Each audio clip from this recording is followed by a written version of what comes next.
The Wall Street Journal is reporting on the government's latest phase of the COVID-19 pandemic, telling people to decide for themselves how best to protect against the virus.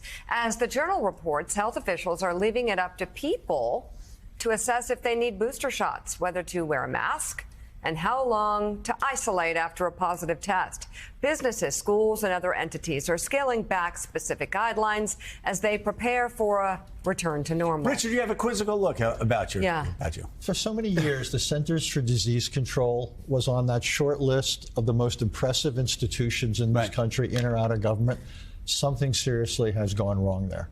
The fact that now we're not even issuing guidance, I mean, quite honestly, you and I, we're not experts. Right. And the government has basically thrown its hands up on a lot. It's lost the confidence and the trust of the American people when it comes to issuing guidance on the greatest health challenge of our time. Something went seriously wrong. So let me ask you, though, the numbers are down, obviously. They keep going down. The number of deaths are down. Hospitalizations are down, infections are up, but again, it seems that we've built up, as Scott Gottlieb said, a wall of immunity over the past couple of years. We have vaccinations, we've got booster shots. Isn't this at a point where, I mean, my attitude is when I said, don't make the masks mandatory if you don't want to. And people said, oh my God, well, what about people who didn't get vaccinated? Well, what about people who smoke?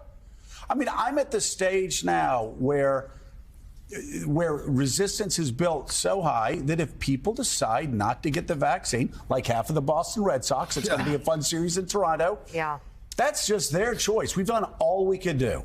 Not begging people not to smoke, and I'm not begging people to take a vaccine. And if they don't want to wear a mask on a plane, they're the ones that are going to have to figure out what to do in the hospital. That's their choice. No, that's not different. No, it is different. At this point, if you take a vaccine, if you take the booster, and if you have an underlying symptom, wear a mask. I mean, don't we know we're equipped with the knowledge 2 years in? On a plane or a train or a situation like that, you have to think about the people who work on the plane or a train. Right. And they'll still be masked up within 95. And by the way, think about how stupid this is, okay? You got any nightclub in New York? I don't, because Meek and I go to sleep at 6:30 at night.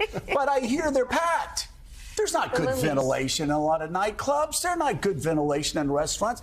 And yet you have great ventilation on airplanes. Yeah. The Ukrainians, by the way, they're running speakeasies. They were violating curfew, which was 8 p.m. You know, the last thing on their mind is wearing a mask. Exactly. At the moment. Yeah, but, I agree. But again, though, if you want to wear a mask, wear an N95 mask. And if you're vaccinated, well, I will too on a plane. Yes. But that's my choice. If Richard doesn't want to wear a mask or Michael doesn't want to wear a mask, at this point, that should be their choice. Shouldn't it, Richard?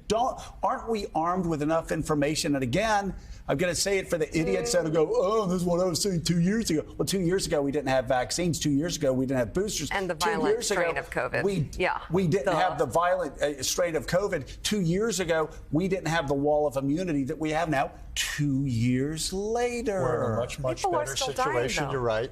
What makes me a little bit uneasy, that's a question I would think of when and not if. I don't know if it's in 6 months or 6 years. We have some new, virus. And we as a society, we as a world are not anywhere near where we need to be.